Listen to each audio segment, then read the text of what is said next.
I also at that time was in a domestic violence marriage. The only way out at that point for me felt like being successful in business so that I had the money to leave.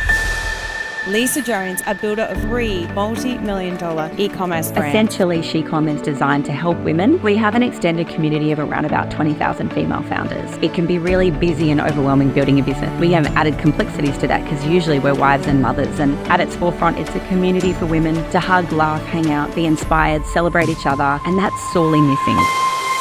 Quit my 160 grand a year job and I was all in.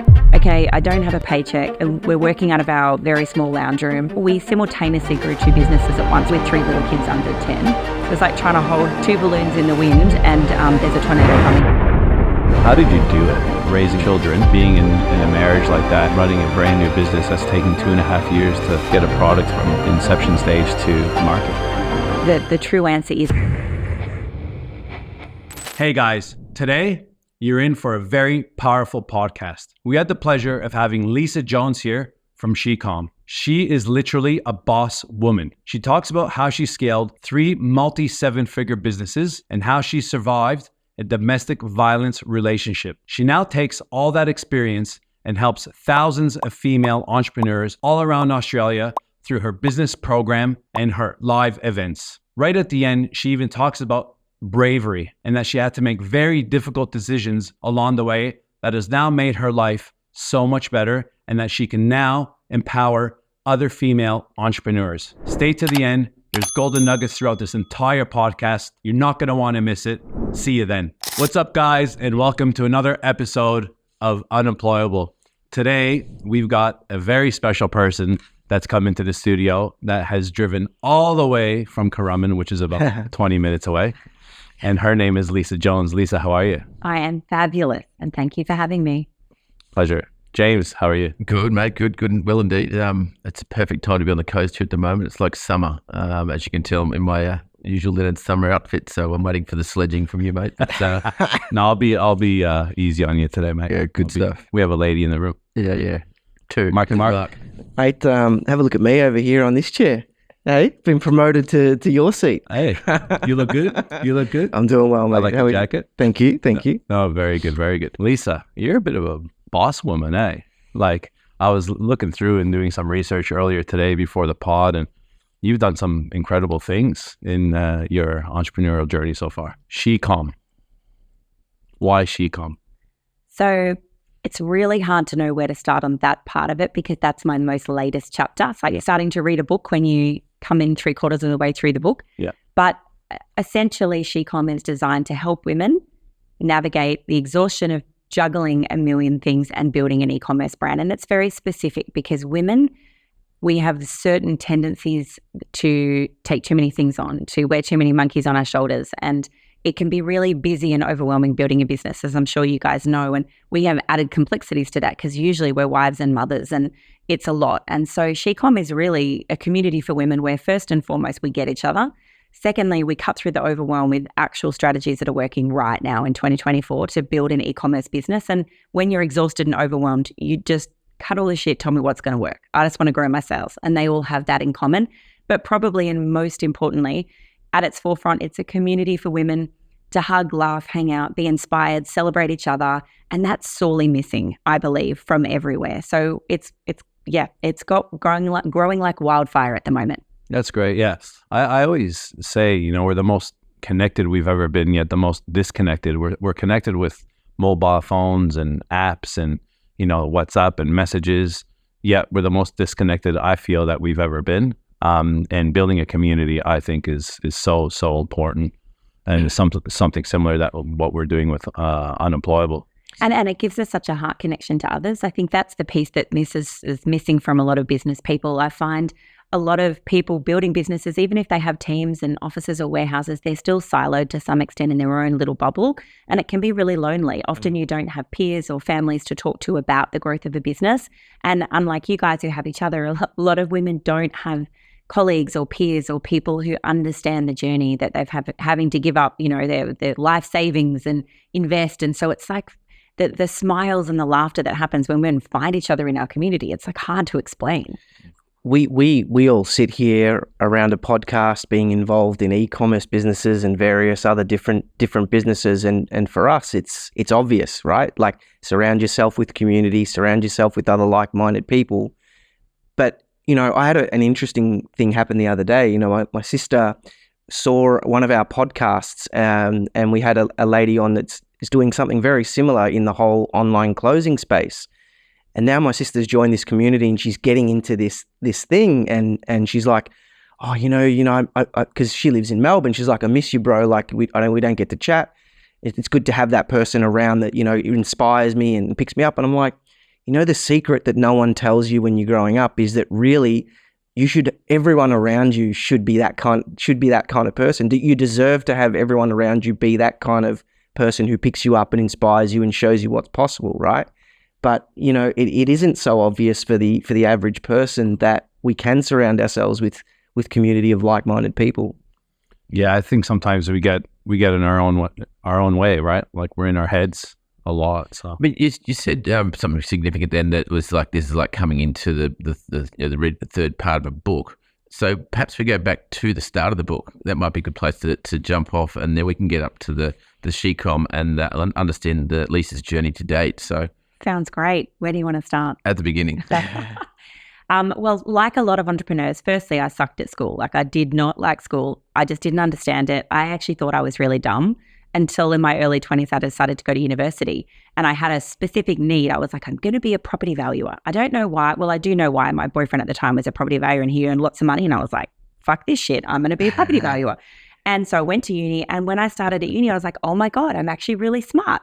And I know lots of your listeners will relate to this, because probably you all have similar stories. But on some level, we all, I suppose, have to find our way. And so firstly, I realized I was quite clever. I spent 10 years working my way up the corporate ladder. I worked all over the world, Middle East for a few years, did lots of stuff really in the corporate space. And then in my late 20s, I met my ex-husband, and he had his own business. And I had always dreamed and had all these little business plans going on the side. But my family, and I know, again, a lot of listeners will relate to this, my family are very much employees. We don't do entrepreneurialism in my entire community and home and family life. And so I was always taught to some level that that's too dangerous. It's not secure enough. And eventually I met this guy and we fell in love. It was this big, quick, massive falling in love experience. And 3 months after meeting him, I literally quit my 160 grand a year job and just was like, I was all in, moved in with him. We were all in on a business. And that was my very first taste of, okay, I don't have a paycheck. And we're working out of our very small lounge room. And I know all successful business people have that moment. It's the garage, it's the granny flat, it's the parents' basement, it's somewhere. And that was my granny flat moment. And then we grew a couple of businesses from there that took me on quite an evolution of understanding what not to do in business, which again, most business people have at points made all the mistakes. So we built firstly a sustainable technology brand called Sustainable Man. It doesn't exist anymore, but we turned over about 3 mil a year. We had about 19 staff. We did solar hot water, solar power, energy efficient pool pumps, rainwater tanks, and roof insulation. So that was very hot, 10, 15 years ago. And that was my very first foray into running a company. Right. And so from there, we mentioned off pod a little bit about the personal journey along the way through there, and some of the issues that came with that. And I think that might resonate with some of the female audience out there for sure. Yeah. So the story is that, a couple of years into building a solar-based business, we had a franchise with Solar Heart, and it was fabulous and horrible all at once, because you guys might cast your minds back to rebates, government rebates on energy efficient products. So we would be all in scaling out the wazoo, and then all of a sudden a rebate would get turned off with 2 weeks notice, and then we would have literally no business. So whilst we were growing that, we recognized we needed to have our own product. We needed control of producing our own product that wasn't at the whim of rebates or another corporate company. And so we simultaneously grew 2 businesses at once for a while, which I don't recommend, by the way, with 3 little kids under 10. And that was actually a really shit time in my life, trying to hold. It was like trying to hold 2 balloons in the wind, and there's a tornado coming, and you're not sure how to secure or anchor them down. That's what it felt like to me. But I also at that time was in a domestic violence marriage, and that, I suppose, added contextual layers that made it pretty tough time in my life. So we're growing two businesses. We ended up selling our solar hunt dealership when we got traction with my nappy brand, which is called Ecoriginals. So that's a whole chapter I would love to talk a little about, because it was pretty cool what we did with that brand, but it was also a fairly dark period in my life at the same time. Yeah. So how do you pivot from being in a sustainability brand, selling solar panels and, efficiency and whatnot, to get into an online brand selling diapers and what you do is you have a baby. All And three. You go looking for the product. And this is what so many people do so well. In particular, women are just genius at this. They look for a product they would like to buy for themselves. And when they can't find it, they think, I'm going to create that product. And for us, that was looking for an eco nappy that was similar to the supermarket prices we pay here in Australia. Let's call it the Huggies of eco nappies. But all that existed in the market at that time was a few brands out of Europe, and they were 2 to 3 times the price. And that didn't sit well with me. I couldn't help but think there had to be a solve for something sustainable, but that was affordable, because a lot of busy parents don't have time for cloth nappies. They want disposables, but they want them to be eco-friendly. And so that started a very big journey for me in solving. Unpack that journey, because as you said, the true problem you're solving, the rest of the products on the market are 3 times the price. Well, unpack that, but that's pretty interesting. Yeah, I mean, I'm a big fan of solving a problem and then finding a product that meets that problem, that's affordable, quality, and is easy to market. Or at least in that case, we were so inspired at the time by the big exit of Dollar Shave Club and the idea of subscription. So for us, when we were having to sell solar systems, they might be 10 grand a system, but you were likely never to get another order from that customer.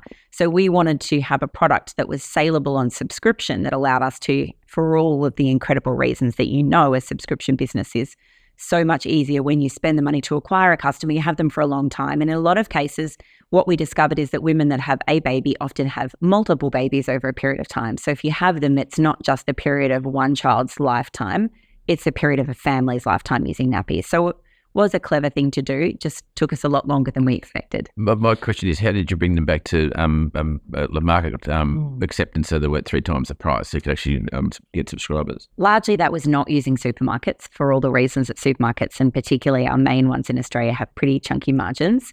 It was a low margin product and it was based on volume. So we picked a different model, which wasn't about constantly acquiring new customers. It was low margin, and it was designed to be high volume. So the more we could sell, the more profitable it would eventually become. Where were you selling? What channels were you using? Look, the product when I sold it was in about 350 retailers across Australia, but they were more small pharmacies and whole food stores. So they actually were neutral. We didn't make any money off that channel, but it was actually about marketing. So if you ever go into, say, a Flannery's, you will see that Ecoriginals takes up not one, but about 8 shelves, and they're quite significant and bulky products. So that's incredible marketing space. So that was a fairly big channel for acquiring customers for us as well. Find us in a shop, come home and reorder us online. But mostly that was about acquiring people through the high cost to acquire a customer that you need to with Facebook ads, etc. now, but then keeping them for a really long time. And what year was this? This was 2011, 2012. Right. So we get a lot of people that started businesses around that time. Obviously, e-commerce wasn't what it was back then, and retail was the most natural progression into the market. If I was doing it now, I would have quite a different strategy around really dominating e-commerce only and not even starting down the retailer route. But back then, you're right, wholesale and distribution models were a lot more common. Let's unpack that journey a little bit deeper, because our audience, a lot of the people that listen to this, some are in business already and some are looking to get into business. And we like to get into the nitty gritty, because it's easy to say that, I had a baby, thought of making a nappy, launched a website, Got into 350 retail stores, and that was great. It's a multi-million business, and that's it. There's a lot in that. There's a lot in that, and I want to bring that back. So you're in your lounge room, you're selling solar and efficiency and whatnot. You then have a baby, and you're going, okay, well, you know what? This is a great time to set up an online business and sell nappies. What was the first thing that you did? Where did you go? Where did you look? How did you do your market research? How did you actually find this first, I guess, What the samples? Yeah, so I mean, that was really difficult, and it's grown and changed a lot and evolved since then. But at its core, it was looking for existing channels out of China in particular well, first, I guess it was where in the world are nappies made predominantly. And at the time, China was a really big market and we're getting involved in eco materials, unlike Europe, which was not affordable on freight because nappies are bulky. So I guess what I'm trying to say is it was about researching, first of all, can it be done? And then secondly, what I discovered is that everybody wanted to sell us out of China a bamboo-based nappy. And when we got the samples, they peeled and looked ugly and it was never going to fly. So I believe if you're going to do something, you have to do a 12 out of 10 job. And so quality and a product that actually really stacks up is so paramount. And so I then recognized there wasn't anything like I wanted available at any of the manufacturers. And so that led me down a route of saying, well, if I was to incorporate different materials, how might I do that? And fortunately for me at the time, I considered this period in any business that you as a business owner need to be a little bit like Sherlock Holmes. And my curiosity led me down a couple of paths, and there's two clear ones. The first one is I identified a bio packaging company in Australia that made compostable resins. And I hounded them until they met with me. I flew to Melbourne and met with them. And fortunately, they had a bit of an appetite to explore making a nappy. So we actually joint ventured on this partnership with them, in as much as they were very supportive using their Chinese factory to produce what we were trying to do for a factory that I ended up finding. And that's the second piece. A lot of the front-facing factories I found in China, and we did a trip. I had a small baby in my arms and we tripped around all of these factories in China, which I don't recommend doing, were none of the ones we ended up going with because they all had a great front-facing story. But when we got there, they were often not as reputable as they appeared to be. And it was through more Sherlock Holmes style investigative research that I ended up finding our eventual and fabulous and long-term manufacturing relationship. And those two partnerships together helped us achieve a product. But I want to point out, and I think this is also very relevant for your listeners, I thought very naively that in 6 months we would have a product to market, and it took us 2.5 years. And in that time, what we did, in addition to identifying and going down the route of trying to produce a really quality product, was we actually said, well, it's one thing to produce a product, it's another thing to sell a product. So what can we do simultaneously here? So we took space at 5 PPC baby expos around Australia, and not an insignificant space, a decent space with a proper stand. And I'll point out that we were able to fund this because we were still running our solar business out of a warehouse with 19 staff at the same time. So one cash funded the other, which was fortunate. But we actually did a couple of really clever things if I look back in hindsight. We went to these baby expos with quite a big team and a whole bunch of prototype nappies. But we also went with a 12-month giveaway of nappies. And so this was in the days when there wasn't electronic screens for capturing giveaways. We actually had pieces of paper and big clear acrylic boxes in the middle of our stands. But we gathered, firstly, 32,000 parents' addresses over 5 baby expos, email addresses. And secondly, we sold over $100,000 worth of product before we'd pressed go on our first container of nappies. $100,000, which was 12 years ago. That's probably a lot more now. Just for people that are listening out there, it comes up again, the pre-order model. We talked about a pre-order model one pod, and we got a shellacking by quite a few comments. And since then, no less than 5 times has this pre-order model come up in multiple podcasts, whether it be stuff that I'm doing, whether it's stuff that Revel Sauna's doing, whether it be Vita Drop. They went pre-ordered to Coles and Woolworths, 2 of the biggest retailers in the country. So guys out there, listen again. $100,000 worth of pre-orders from doing demos. So don't overlook that point. Pre-orders are like everything for e-commerce businesses. I can't underestimate building hype around collections before they drop is the way people, they love to commit to something if it's new and exciting. So this company that you JV'd with, how did you actually find them? When you say Sherlock Holmes, right, what did you actually do? Like, are you scouring the internet? Are you on Alibaba? All of the above. So what I did was identified the end result of what I was trying to achieve, which was compostable packaging, which had never been done in nappies before. So both inside the nappy, there's a compostable liner, and then which is usually a polyethylene plastic back sheet so that it stops the nappy leaking out the back. So there's 2 places that we wanted to use their resins. And secondly, we actually made the world's first nappies in a compostable bag because I feel it's disingenuous to wrap an eco nappy in a polyethylene bag, which takes 500 years to break down in landfill. And so those 2 pieces were a relationship that formed that they then were saying, well, this could be a new market for us as a company, as a biotech company. what if we explored this and we paid for some of the research and development on this product? Then we get to go and sell this to other companies. I was about to drop that there as well. AIP, was there any IP that you could protect around it? And then, because it seems like it was a first in class or best in class nappy. And then were there any grants along the way there as well, like research and development grants? Yeah, we did definitely get some development grants, and I'm a big fan of that. But no, unfortunately, Huggies and Kimberly Clark are very clever IP lawyers, and there was not a patent in sight that we were able to secure any IP. Gotcha. How did you persevere for 2.5 years, thinking that within 6 months you're gonna, be selling in 2.5 years later? Because I couldn't, to think how long 2.5 years actually is. Very long 2.5 years. I'll be frank. And unfortunately, the gritty bit for us, and this is something a lot of business owners face, is that we built a list, we sold a lot of nappies, and then we didn't deliver the nappies when we said we would. So that was actually a learning period for us. Fortunately, we took people on storytelling, and this is another thing. As a business owner, I'm a really big fan of storytelling and letting people behind the scenes. So of course, it was never deliberate that we weren't going to deliver the nappies. It ended up taking somewhere in the vicinity of 12 months from the first order, but less than 5 months from the last order before we had the nappies delivered to the families who'd paid for them. But by storytelling along the way, we lost a few people who didn't want to wait that long for the nappies. But mostly we were able to say, this is something world leading we're doing, and we're just a family from Brisbane, and we're doing this over the likes of Kimberly Clark's, who could be doing it but are not doing it. So bear with us while we get this right. It's interesting. Now, in the end, the factory who was manufacturing the nappies was in China. Correct. It was, but yeah, it took a bit more investigation than just the first ones you saw as well. Well, that's the problem, is we had a lot of wastage. So both the nappies themselves, it took us a long time to get the correct prototype and sizing models. And then secondly, we had about a 40% wastage on the production line of the compostable bags. So we had to keep solving this before we could go into mass production.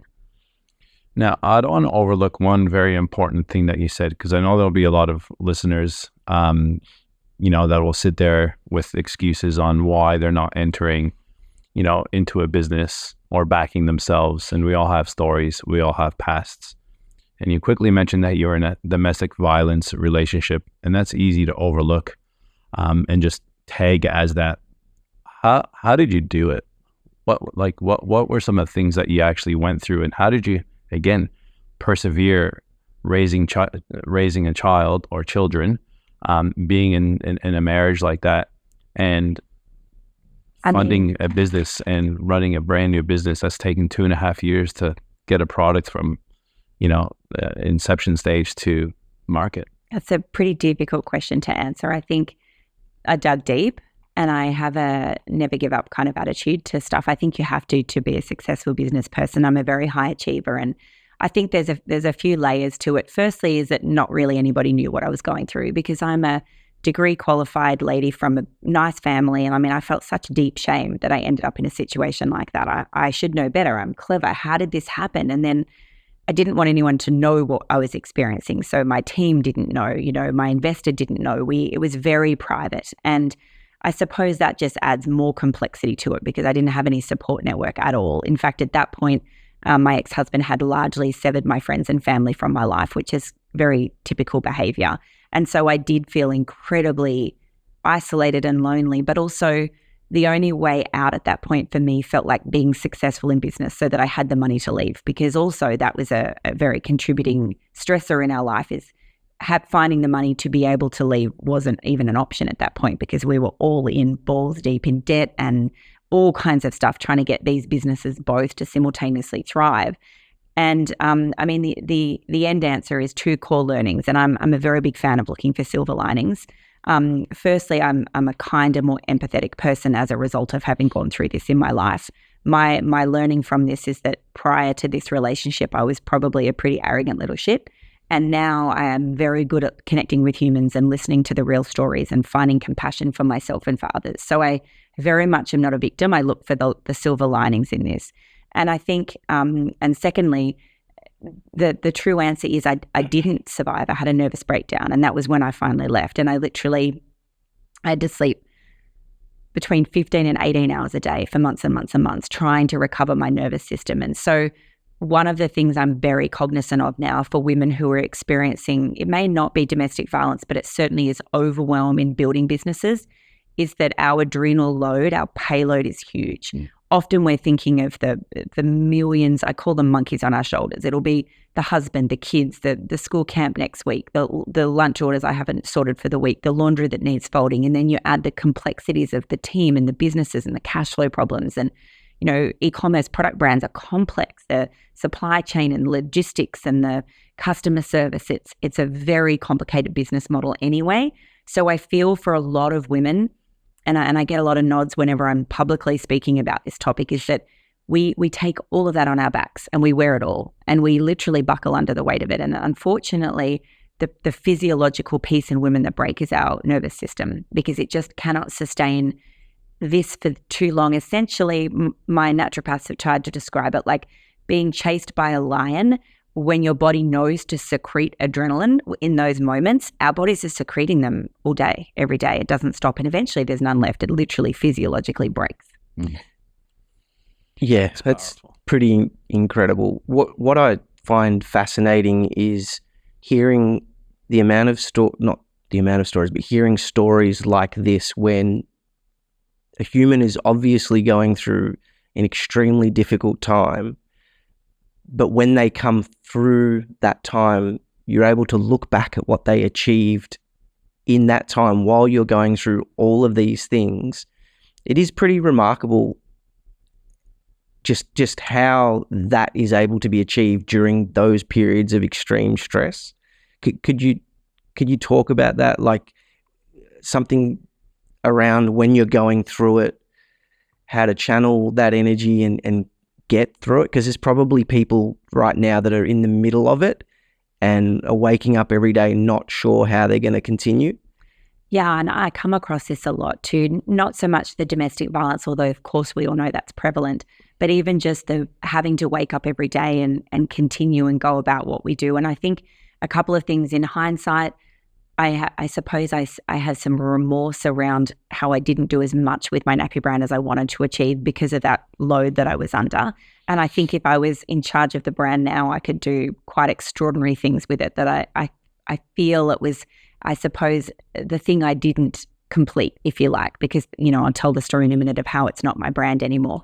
But I think secondly, for women under this incredible payload, I think there's a point at which we have to adopt a little of, I'm remarried, very happily remarried to a really beautiful human. And he has this saying about me. And I suppose I always want to preface this by saying it's not a criticism. It's the greatest compliment he could actually give me. But he calls me a bit like Dory, you know, from Finding Nemo. And it's because I can have the shittest day in the world. And let's face it, as business owners, we often do. But I wake up the next morning with a massive smile on my face, like going, right, what are we going to do today? My cup is full. My life is great. And that, I think, is a really important quality to have in a human, to be able to constantly go through battles and not let it weigh us down to the bottom of the ocean. But that was after the departure from the previous husband, or did you have that mindset up until? I've always had that mindset to some extent. Otherwise, I think, you know, speaking very intimately here as a woman staying in a domestic violence marriage, we wouldn't stay in it if we didn't also have that cup half full Dory attitude, because I honestly believed that if I loved my husband enough, that he would heal his wounds and we would be the poster child for healing trauma in childhood. And there's no such thing. It's bullshit. It's a fantasy. And it took me 8 years to figure out that our love could never surpass mental health issues. And so you've at this point, you've had a nervous breakdown. You've 13 to 15 hours in bed every day for an extended period of time. And was that was the aha moment? I've got to get out of this toxic relationship and go my own way. And then with the secondary part of that question, he was involved in Ecoriginals, right? Correct. So how'd you unpick that mess? Because that would have been a hellish time. It was. And so a couple of really, I suppose, positive things. Firstly is that I was and am a bit of a genius at building teams. So I actually, having that nervous breakdown and leaving my marriage didn't coincide with me leaving my nappy brand. I stayed for another 2 years after that and continued for the business to grow. And that was largely because I had an incredible team of 11 women working from their homes full-time around Australia, and the business was very systemized and automated. And to some extent, that was then why we were able to attract, before I left my marriage, a really great investor. And, you know, his support and his knowledge and his connections, and that allowed the business to continue to be funded and grow. And he still owns the business now. So for 2 years, nobody knew that I'd even left my marriage. That was very private, a very private part of my life. And the team largely, A, had no idea about the initial dynamics, but B, didn't actually realize also that we were no longer a family unit. So that was, you're right, it was definitely the worst time of my life. And you just pulling that investor thread, it's come up a couple of times. Because it's we'll sort of shift gears from that part of it, but into back to business. Potentially an investor. How did that come along? What did that deal look like? And unpack that if you're able to. Yeah, I am. And Justin, if you're listening to this, I say thank you, and I'm going to share the story because it's a very interesting story, and I think people don't tell these stories enough. And I suppose this is proof that Sherlock Holmes is what we need to be as business owners. But let me preface that story by saying that all through my journey in business, I've always gone to people who've solved my problems when I face a problem that are way ahead of me in the journey. And I'll give you a couple of clear examples of that because it's how I'm going to introduce Justin to the conversation. But when I got pitched to Coles and Woolies, I went to Carolyn Creswell, who owns Carmen's Muesli, and I said to her, here's who I am, here's what I'm doing. I want 10 minutes of your time and I have 3 clear questions for you. Would you give that to me? And then, of course, she did hours and hours of her time actually in her pitch decks to go to supermarkets, etc. Justin Dry from Vina Mofo. Justin, we also have a bulky, low-margin product that people want instantly. Can I ask you how you solved your logistics problems? Again, he spent hours and hours coaching us for free. These are all free mentorships from people to try and help us solve very specific problems that we faced. How did you find these mentors? We literally emailed them until they said yes. But I went to them with the specific 3 questions, 10 minutes. Because I think it's about boundaries. I'm not going to waffle your ear off, but I really do need to solve these problems. And then it's credibility. This is our brand and this is what we're trying to do. And I think that has cut through. I mean, not everybody said yes. By the way, we might have pitched ourselves to dozens and dozens of people to ask for help, but a couple of very good ones did. And so then I just want the viewers to understand what you said there, right? Is you just kept hounding them until you got an answer. And it was short and concise? Very short, very concise, and very boundaried. Right. So this is like the little nuggets in a podcast, right? Where you have excuses. I can't reach out to someone. Oh, they won't talk to me. We put people on pedestals, right? And all you did was consistently, was it through email? Was it through LinkedIn? Email. How did you get their emails? Well, there's lots of ways to do it. You ring the company and you ask for the PA and then the EA and then you ask for the email address, and often we'd have to be gatekept through an EA. Yeah. But that's okay. The EA, if it's legitimate, they will mention it to their boss. Yeah. See, this is really, really good information, right? So I want the viewers to understand that you can get a hold of who you need to get a hold of, right? 100% you can. There were usually 1 degree of separation, right? There's one phone call or one email can change your life, which obviously it has in this scenario. So I don't want people to overlook this, because that's a very, very important piece, because if you didn't get in contact with these people, it could have been a very different journey. I think consistency is the key word there as well. It's like you hounded them. We'll use that word as a repeat follow-up. And you got a lot of no's as well. Like oftentimes in sales, in business, you're going to get no more than you get yes. And I think the essence there is don't give up and just keep being a bit like Dory. Be a bit like Dory. Yes. But so it's also important to ask, you obviously had the grit, the determination and the confidence to go out there and ask for what you wanted. And if there are people at home that are finding it difficult to find the confidence, the grit or the determination to go and ask the question, some self-analysis and some honest looking into the mirror and truth-seeking, I think is really important. Why don't you have the confidence? Is it your product?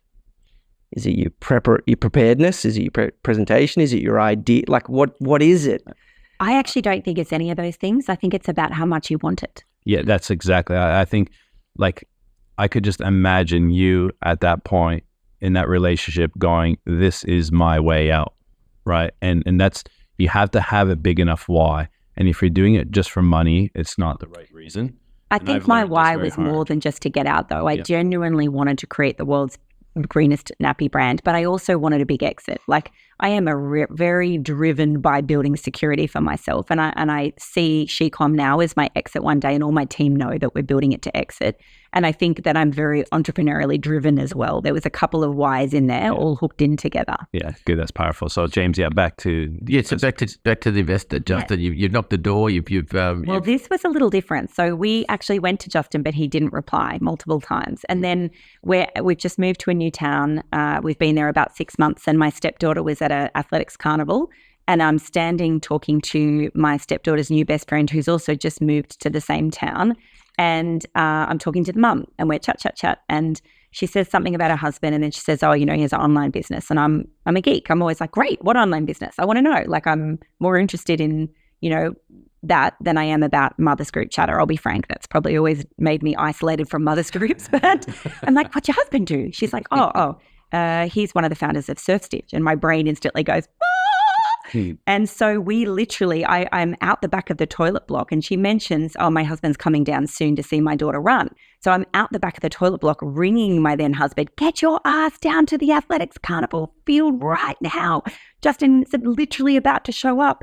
And so that literally was the catalyst in us chatting to Justin. And then it evolved over a period of time, because initially we were only turning over about $1.5 million a year in revenue then, and he had a $5 million min. He wasn't going to go into seed funding a business until it was doing a minimum of $5 million in revenue. And so it took us a while to convince him to financially get involved in the business, because we didn't initially meet his criteria. So that's the storytelling part you're alluding to? Yeah, I mean, for sure. It was taking him on a journey as well. And I think for him, and I think that's absolutely why my legacy is now his legacy, because he's taken the brand to enormous heights since I'm no longer part of it, is that he saw the potential of an environmentally friendly, everyday consumable that was on subscription. I mean, it's a clever business model. So unpack we're at quite $5 million. You're doing about $1.5 million. You managed to persuade him to come on board. What did it look like? What was the equity piece in there initially? And then obviously it's going to roll on to when you exited.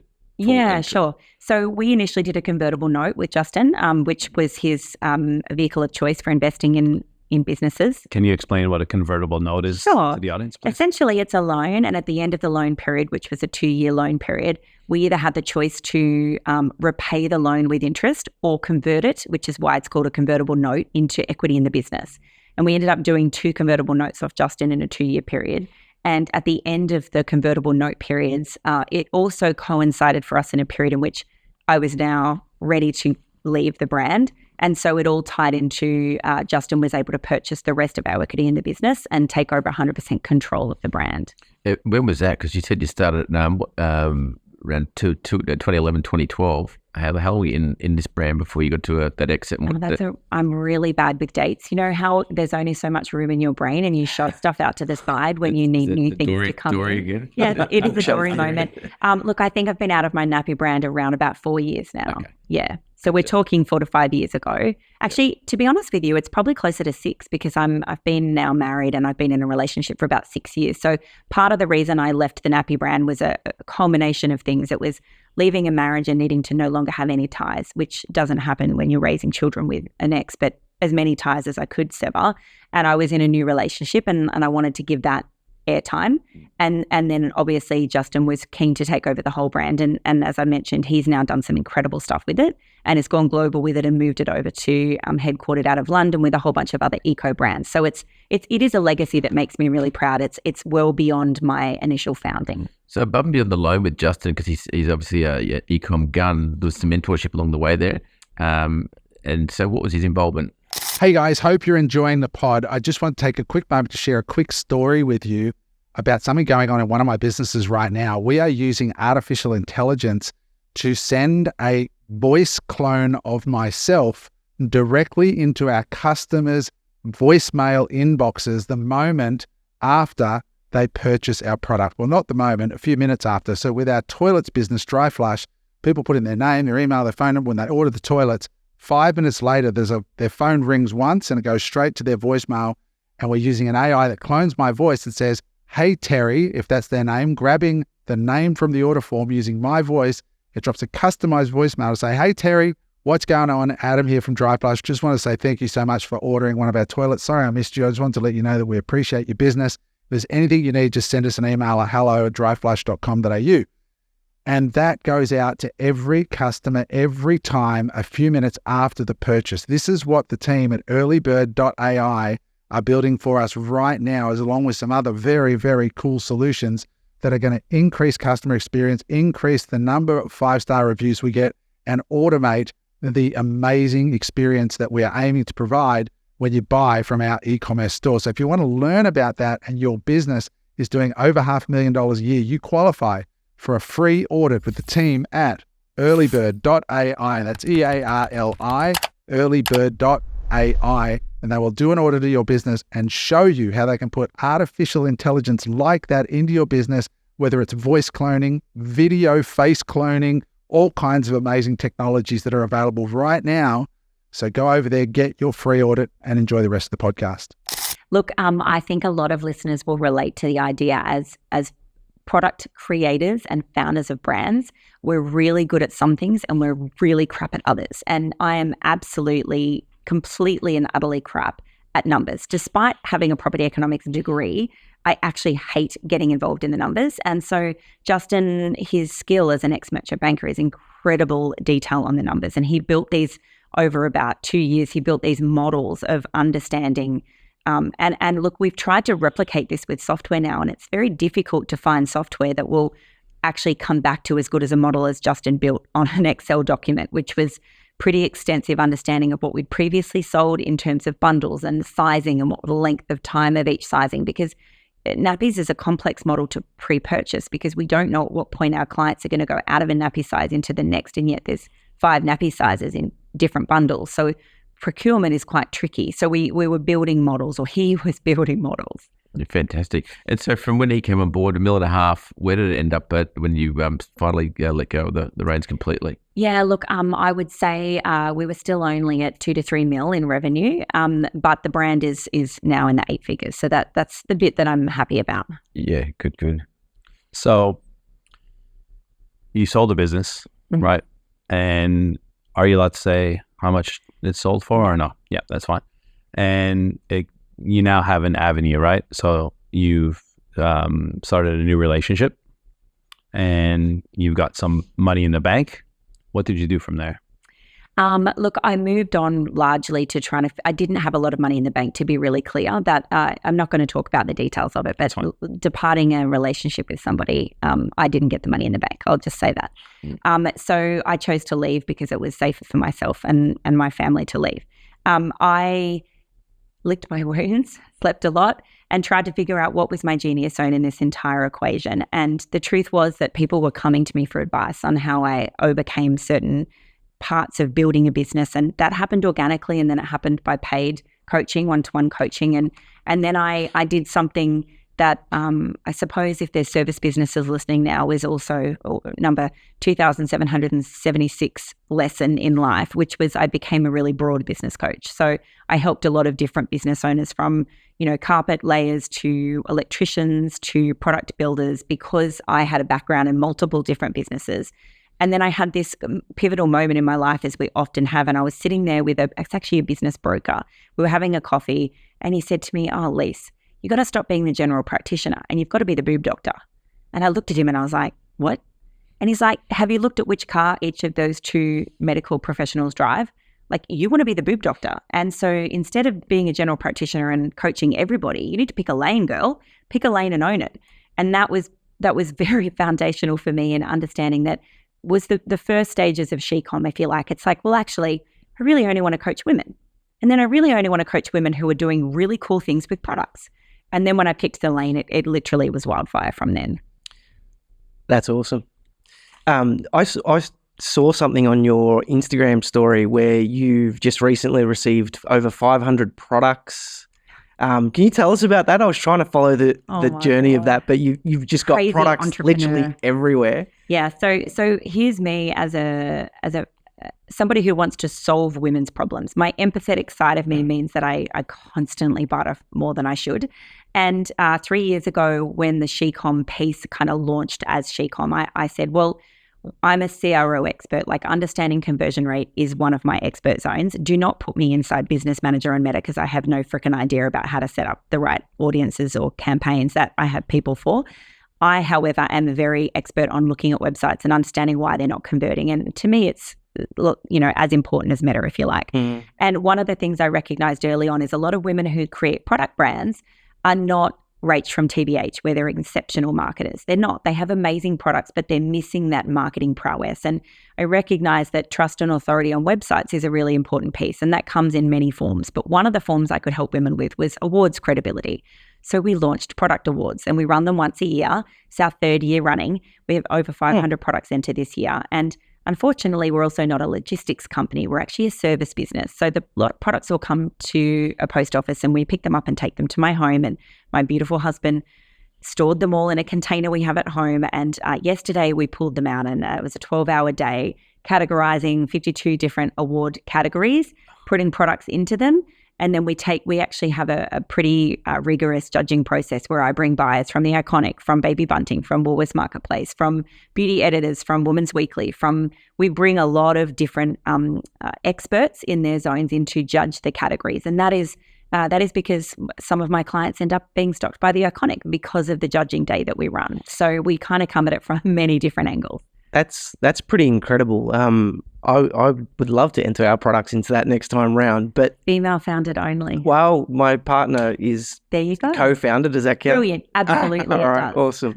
Is there companies like that in the States that are doing that? And can you mention a few of those? Yeah, look, not really. And we're very excited about growing into the US. So this year we've been to Shop Talk in Vegas. I took 4 of my team over, and we started conversing with Shop Talk, which is, by far one of the biggest retail conferences in the US, and we have a lot of partnerships. So one of our unique things at SheCom is we have multiple business revenue angles, and we actually have over 30 to 40 partners that are corporate brands that pay to be part of our community. They pay to play at events and do run masterclasses and all kinds of things. And so a lot of those are the Shopify's, the Klaviyo's, the Yotpo's, the Ship Stations, and they're all headquartered mostly in the US. So we are most definitely moving SheCom into the US. But is there a SheCom in the US right now? Not really. There's little pieces doing parts of what we do, but we're pretty excited to grow our brand globally. Yeah, awesome. So pull apart SheCom there. It's got multiple sources of revenue. You've got that. What else is there? You've got coaching for free. Yeah, so we do, my most favorite, if you want to start there, is we run business retreats. So we take 50 to 60 women to Bali once or twice a year. We did twice this year, and it was too much. So we're going to one next year. And that's fun. So we pull apart their businesses for 5 days and put them back together again. I take 12 of my mentors. So we literally sit there jamming inside their Klaviyo's and their Metas. And we have 2 really big coaching programs. We have some online digital programs, and we run events. And the premier one that we love to talk about is our 2.5-day conference, which is in Brisbane in September. We bring about 30 to 40 speakers to the stage over 2.5 days, but we bring 300 or so women together and about 25 expo partners. And that's our feel-good event of the year. But we also do other random things like, and I say random, and it's not random at all, it's very deliberate, but we are at the moment, last week and this week, are running 2 female founders cocktail parties. So we take 100 women out for dinner to a really cool venue, and it's free for them to attend because it's completely paid for by our partners who put the dinners on. And we do Jeopardy games where we give away $50 Mecca vouchers. The women guess which partner is which paragraph we read out about them. So they learn about the partners, but in a fun way, not in a dicky, we're going to stand here and make you fall asleep way. And then they have the opportunity to get access to things that they can't get outside of those events for those partners to sign up with them. So we do some very innovative marketing. That's awesome. How did you come up with those ideas? I don't sleep. I am a vampire. My brain from around 3 a.m. every day wakes up and literally kicks me awake and says, right, let's look at it from this angle. What are we going to do with that? I don't know. I'm pretty entrepreneurial, but B, I do look to the rest of the world and take inspiration and ideas. The female founders cocktail parties for free by the founders attending, paid for by the partners. We stole that from America, I'll be frank. That was something we found at Shop Talk in Vegas in March. That was how a lot of the brands work over there. And we thought, well, let's bring that to Australia. Can you share with us the scale of membership that you've been able to grow SheCom to? Look, we have an extended community of around about 20,000 female founders. Wow. Not all of those are paying. In fact, one of the pivotal pieces at SheCom is that you don't need to pay to play as a founder. Yeah. A lot of our founders are in our community attending free masterclasses and getting downloadables and connecting with each other completely for free. And I will never change that as my primary part of the model. But we do have, I think we've put more than 1,000 women through our programs and have got a lot of track record of helping them scale their revenues. I don't think it can be underestimated how important offering value on that free side of things is, because all you need is 1,000 raving fans, committed customers, but you only get that if you've got the 20,000 right. audience. And we're doing something else really unique. We're in the process of trying to birth this one at the moment. I'm a little bit hectic, and the team, there's 30 of us at SheCom, and everybody is like exhausted. We're in the middle of our event season at the moment. We collaborate with really big partners like Online Retailer. We've just finished a few days ago where we go in there and we run a stage for them. We run live podcasts for them. We have a ladies lounge with activations, curl bar, lash bar. We do all of these things as collaborations, and they take a lot of my team's attention. But we're in the process at the moment of considering ourselves a little at SheCom like a union or an association, and I want to aggregate our community's spend on e-commerce products, freight, and then get them access to things that they can't get anywhere else. So that's my next legacy piece, meeting with Australia Post and Team Global Express at the moment and asking them both to aggregate freight rates for our ladies. Don't know whether we'll get there, but we'll try our utmost. It's Dory again. It'd be so hard. Dory. I promise you, it's a compliment. It works for your husband, it's working for me. It would be so hard for you because you'd see inside the workings of so many women's, obviously, e-com businesses not to want to get involved and go, great, how I can become a bit more than just a coach to you and play the Justin in these businesses. So is backing... I did that and it didn't work. Okay, cool. Let's answer that question then. Can we talk about this a little bit more? Because I speak to a lot of people, male and female at the moment, that are basically saying how hard e-commerce is becoming. The competitiveness is getting greater. The cost per click is getting greater. The conversion rates are getting lower. With AI now, you can basically spin up a brand for zero cost, so the barriers to entry are just being eliminated. What are you seeing in the e-commerce climate right now? And maybe you can sum up the way forward or what people need to be focusing on to be successful in this current climate. That is my most favorite question of the whole day so far, to be honest, because we just had this as a team as well. We just spent 3 or 4 days at Online Retailer in Sydney where there's 3,000 or 4,000 brands there, and everybody was saying to us, oh, it's pretty doom and gloom out there. There's a lot of pessimism. And I just don't fucking buy into that for a heartbeat. Like, I do not tolerate that kind of conversation anywhere in our programs or with our clients. That is laziness as a marketer, quite frankly.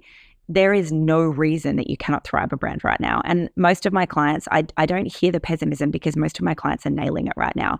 There's a lady, I'm not even going to say who she is, but she's one of my clients, and she has doubled her 8-figure revenue in 12 months using some of the strategies that we've taught her and a whole stack of tenacity. It is her, don't get me wrong. I'm not saying we did that, but there is a lot of my clients are doing best months, best years. I don't buy into the pessimism. So what I will say though is why. You'll say immediately, well, how? Why are they doing that, Lisa?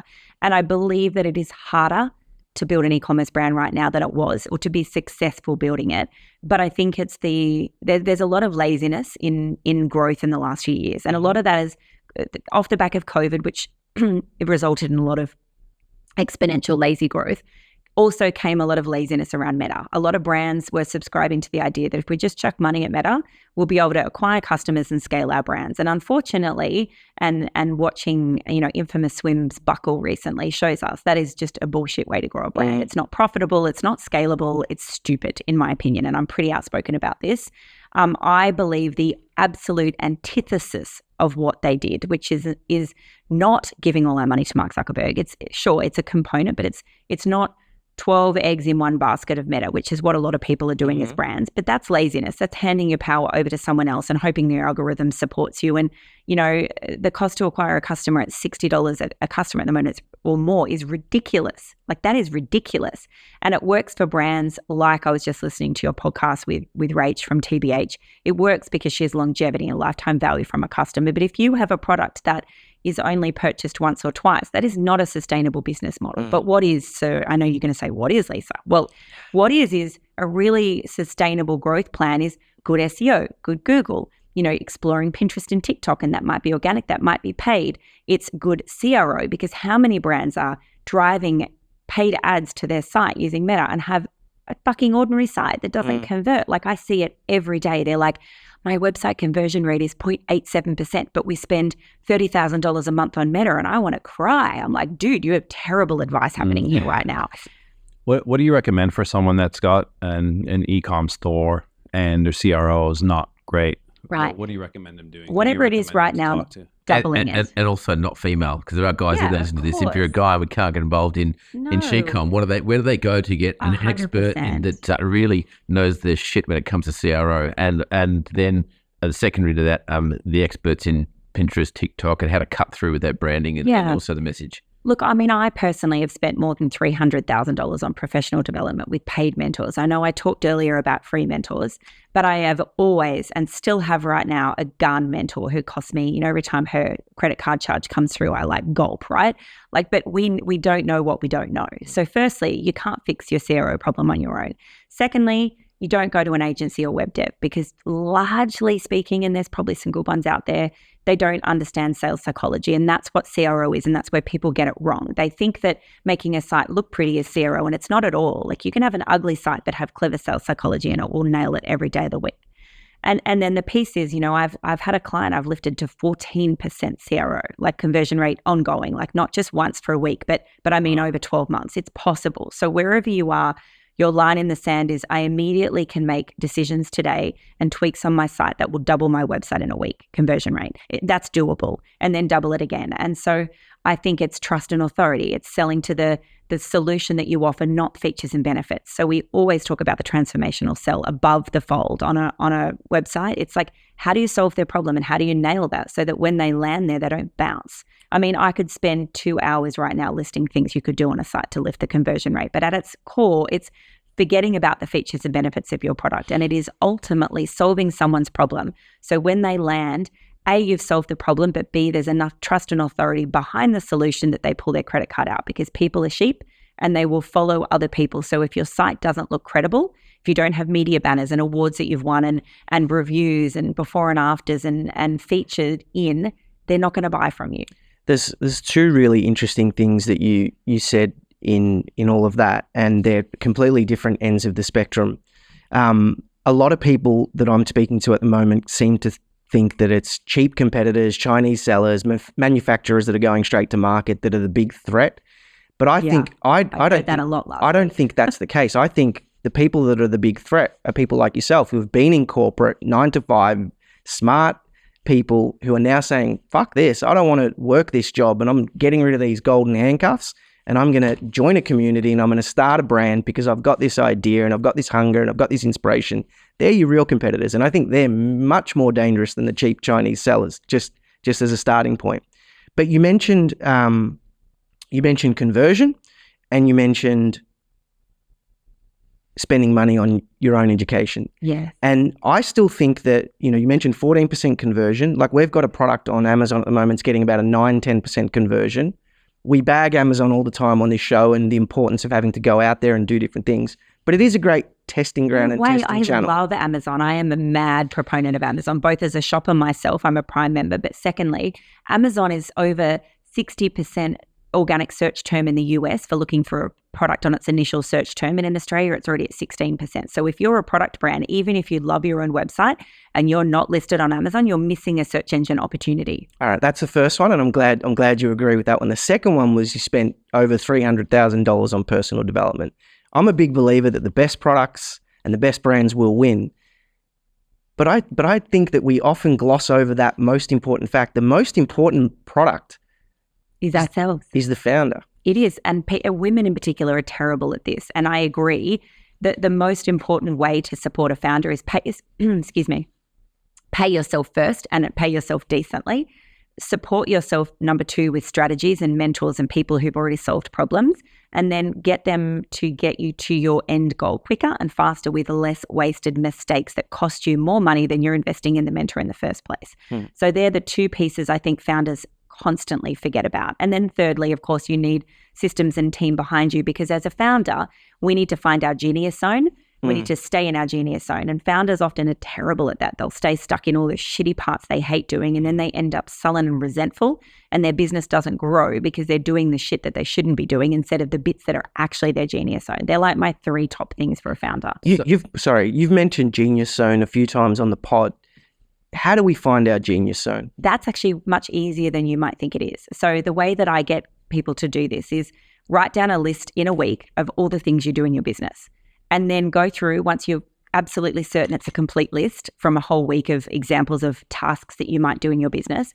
And I don't mean every task, I mean the task headings, if you like. And then use a highlighter and highlight the ones you like doing. They're the ones you'll usually do first up every morning. The ones that you don't highlight are usually the things you freaking hate, and they'll be the ones you're not doing because you're largely ignoring them. That'll be like calling the ATO, speaking to the accountant, paying for stock bills. Like, there'll be things that are traditional, things that business owners hate. Get them off your plate, right? They're the things that you've highlighted, put them on a list, say, that is my genius zone. And the things that you don't want to touch, they're the things you need someone else to do whose genius zone it is, because they'll do it way better than you.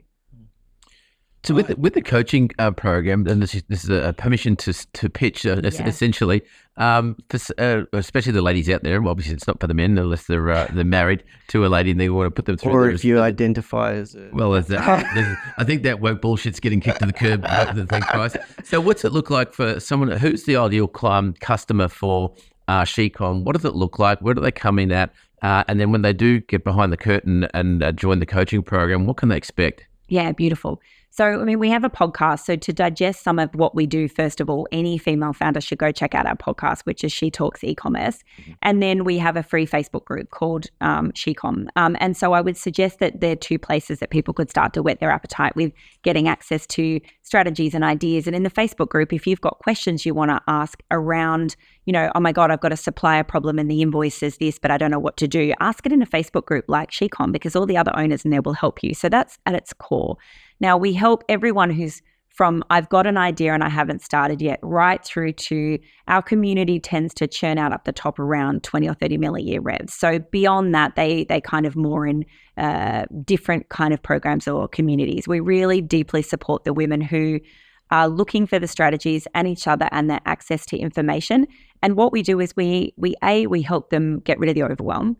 And B, we help them double their sales. That's my piece in all the programs and events they come to, is my goal is to help you double your sales, double your conversion rate and double your sales. And double revenue for most women means a lot more profitability and blue sky.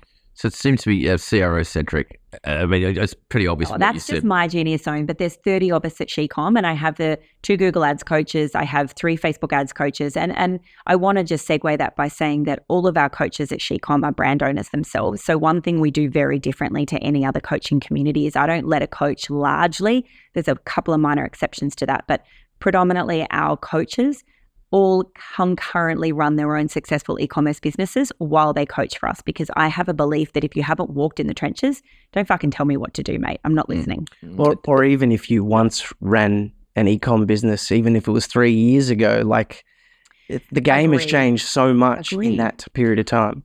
What are your thoughts on community? Like, obviously what we're building with Unemployable is a community, and the podcast, what you're building with SheCom is a community. I feel like e-com brands, the really good ones that are succeeding quite well, are building off the back of building massive communities.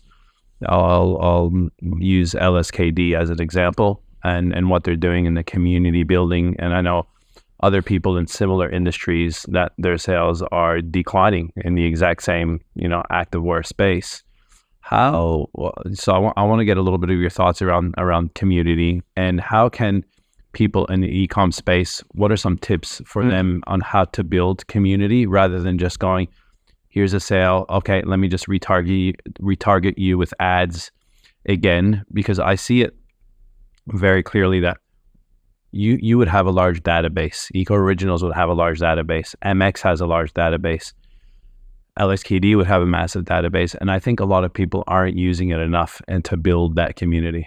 That's my personal opinion. Look, I completely agree. And I think the rise of TikTok, for example, is the perfect summary of humans being intrinsically curious. And I think when you create a community, you need people to be able to know, like, and trust you. And to do so, they need to see you. So I'm a big fan, and LSKD do this well too, and so many other brands do that have a big community, is you need to let them see what's happening in your business. Because if they can follow you and they feel a value alignment, it has nothing to do with what they buy from you. It has everything to do with feeling connected and inspired by watching your content. It might be behind the scenes. It could be, in our case, it's often masterclasses where I swear and I tell them unequivocally and bluntly what they're doing wrong and what they could do better. And they freaking love it, because it's like, oh, just cut through all of the rubbish out there and the fluff, and let's get straight to the point, because no one has spare time. Now, that's my community's love language. Different for an athletic brand or something, excuse me. I think you need to just let them get in front of a camera and tell their story. It's the storytelling piece again, for sure. And what are your thoughts on personal brand? Because a big thing now is having a face, right? And building your personal brand just as much as the business brand. And it's been a real topic as of late. What are your thoughts around that? Do you feel like to grow a good e-com business, you have to be, show who you are as a personal brand in your life and the why behind it? Yeah, we talk about this a lot with female founders, because quite a lot of female founders don't feel comfortable getting in front of the camera. They want to be behind the scenes. And it is possible to do that by pivoting and having, like, a really good example of this is Lauren at I Love Linen. So they're doing 8 figures in linen from Australia. They're incredible. But Lauren is an introvert and doesn't like to get in front of the camera. So what she has done in her situation is bring her social media team that are in-house, 3 or 4 really lovely, cute young girls here on the coast, and they get in front of the camera all the time. And so she's been able to replace herself to some extent with faces that people can get to know. But I would say that's a rare situation. Predominantly personal brand, it's everything. And it's not just because we might buy or sell e-com brands, but we still need to retain an income stream. I got paid to be on a stage at MailChimp last week to present a keynote. There are ways to income or monetize our own personal brands as founders of e-com brands. And I know a lot of other founders that are quite successful. Julie Mathers, for example, is a great example of that. But it's more than that too. It supports and enhances the business by letting people who could be potential customers find you and continue to want to buy from you. It's so unfair. There should be another duplicate site this where they drop the S and I was just have he-com. Like, come on, tell your husband to step up and share all the magic, because it seems inside this community there's a lot to be learning here, because there are a lot of bullshit courses out there, a lot of bullshit coaching, but it seems to me from the short time we've had together, you seem to cut right through and you tell it as it is, and there's no dicking around. So there's your business opportunity, James. Oh man, I'm not quite the latest. But he said he-com, not he-man. No, but it is interesting that there is more of these women's focused communities that are popping up, but there isn't men focused, and I think men haven't tapped into the way to do that. And I think it maybe, just thinking about it now, it needs to be some more in person and team like physical bonding exercises, paintball shooting. Like, men are different to women. And I don't think anyone has quite tapped in how to do this for men. Well, maybe men are just greedier and they assume if they're going to coach, they should do men and women. Yeah, that's true. Whereas we are quite clear about the market we define. I mean, there are some really great e-commerce coaches out there. My mate Brendan Gillen, he looks after men and he does a great job of e-commerce coaching. So he just also does men and women. Not that I don't know any male-oriented ones. Yeah, even Dave Fogarty started Daily Mentor, and it's men and women. Exactly. There's many of them that do. So you mentioned ultimately this is going to be a money event. You're going to look for an exit with SheCom. Yeah. What's where we are now in 2024?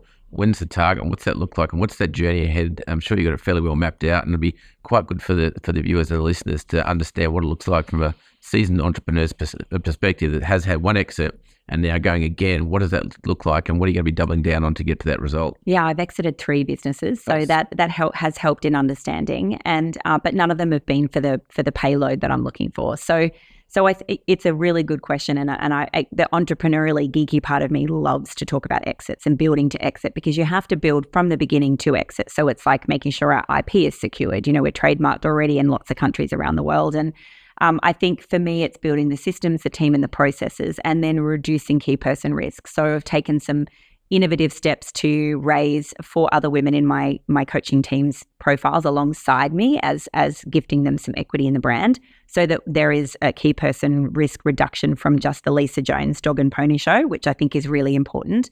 And look, it's 2 years approximately. It may be 3 years away from now.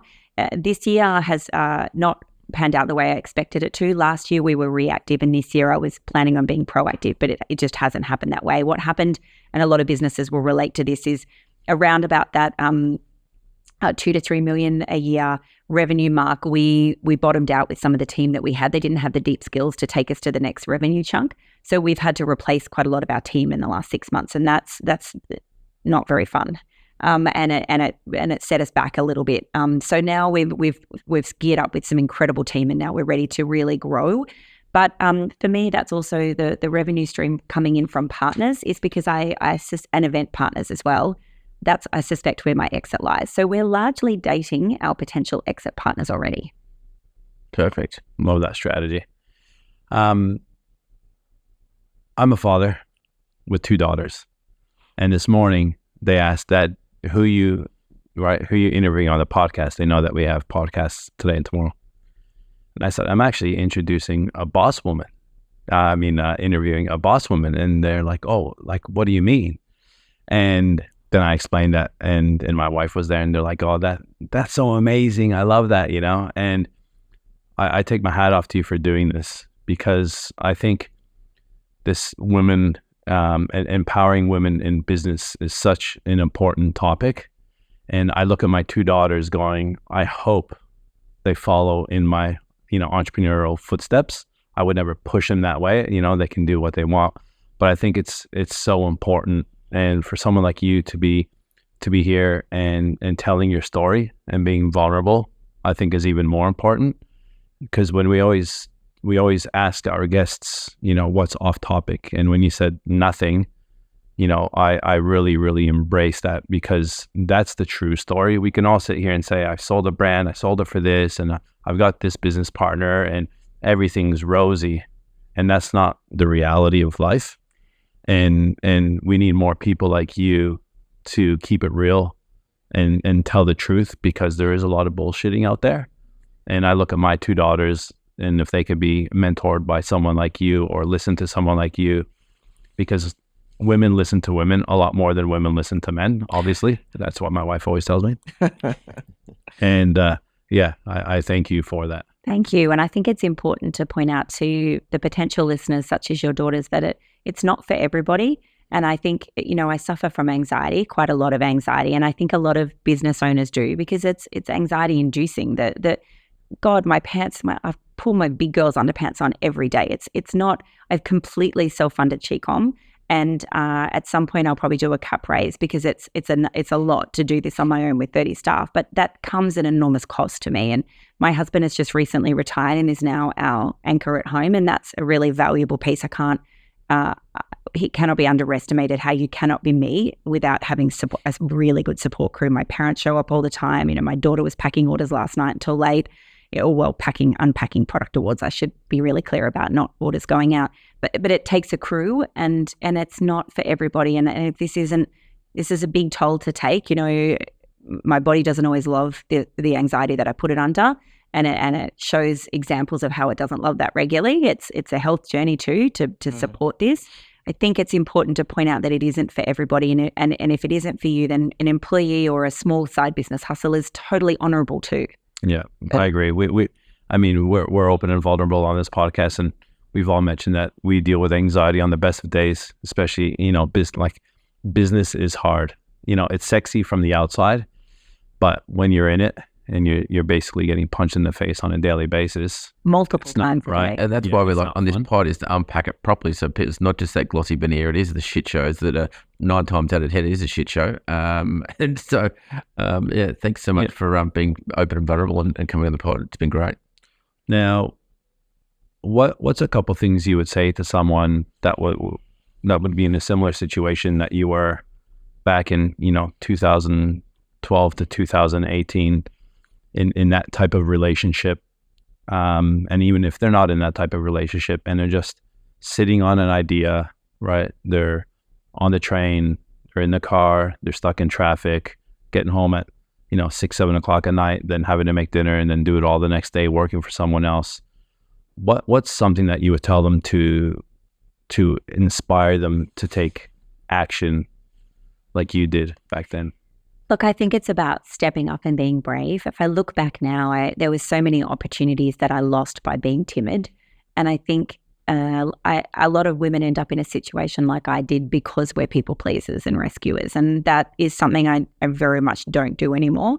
I'm not here to make everybody else feel good about themselves, whilst that's a nice bonus if it happens. But I think stepping into your own power is like a very important thing for women in particular. And I've taken myself off on, you mentioned earlier, personal development, 300,000, but that's professional. I've also done personal development, which is, self-help courses and all kinds of things to, pick up a baseball bat and beat the shit out of a wall because I've, had to get rid of the idea that I had to be the good little girl and, those kind of things. I think for women, we need to find our power. That's missing for a lot of women.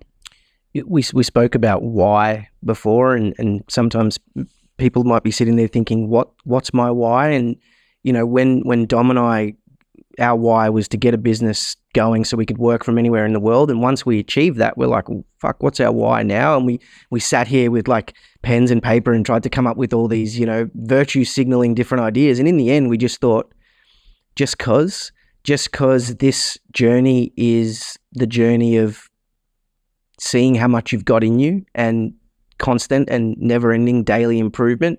And sometimes that's enough, just trying to each day do a little bit more than you did the day before. And the days you don't, being happy with where you're at. I think sometimes that's enough of a why, just because. Yeah, I think finding gratitude is a really important piece in all of this as well. And it's not to be underestimated as well. If you can find gratitude every day, even in the shit storm that comes my way, the punches to the face every day, which happens from just life and business and just humans. Humans are set up to fail, I'm sure. So that brings all kinds of ickiness to every day. It's finding the gratitude in amongst that. And I have cards next to my bed, and every night it's like, I look at this card at the moment and it's about how I find money easily. Like that's the guts of the card. It says a lot more eloquently than that. But I remind myself every day, I say to my husband, I'm so grateful for you. I'm so grateful to have a beautiful home that we own and a daughter and, the pieces. I think finding the silver linings constantly is the way that we have it, an opposite polarity to anxiety. I just want to say thank you. I really do, for being, again, open, honest, and vulnerable. James, yeah, no, just as a wrap there, how do people find you other than going to SheCom? The best way to connect would be on Insta, on LinkedIn. Where's if people reach out? Like I have both websites and Instagram for Lisa Jones, which is lisajones.co, and same Lisa Jones _co on Insta, and then shecom.co will shecom _co on Insta. So you'll find us at both those places. Perfect. Awesome. Yeah. No doubt. I think you're going to get a lot of positive feedback on this pod. Your story's inspiring, not just for women, for men as well. So, yeah, get into the comments and tell us what you thought, guys, because I thought that was a great story. And I just want to speak to the listener that's listening to this, men and women, but obviously predominantly women on this podcast. I think the big thing here is it isn't just to make a decision on, let me get in business or not. I hope that what Lisa said here has given you inspiration for you to build some confidence in yourself, because I think the main thing here is to make a decision on anything in your life right now that will better your life, right? And that might be leaving a shit relationship, it might be leaving a shit job, and it might be taking the plunge and starting your own business. And one thing that Lisa said is, and I resonate with that as well, because I think about it all the time, making difficult decisions. Be brave. It's very easy to say, but when you got that person on your shoulder saying you can't do it, it's not going to work, the economy is shit, you can't let that take over you. And I appreciate that. So at the end of the day, you all deserve it. We all deserve it. Definitely. Thank you very much for listening, guys. A great podcast today. Make sure you subscribe, share it around. And again, thanks for your time. Take care. Hey there. I hope you enjoyed that episode of Unemployable. If you'd like to watch another episode, just click there.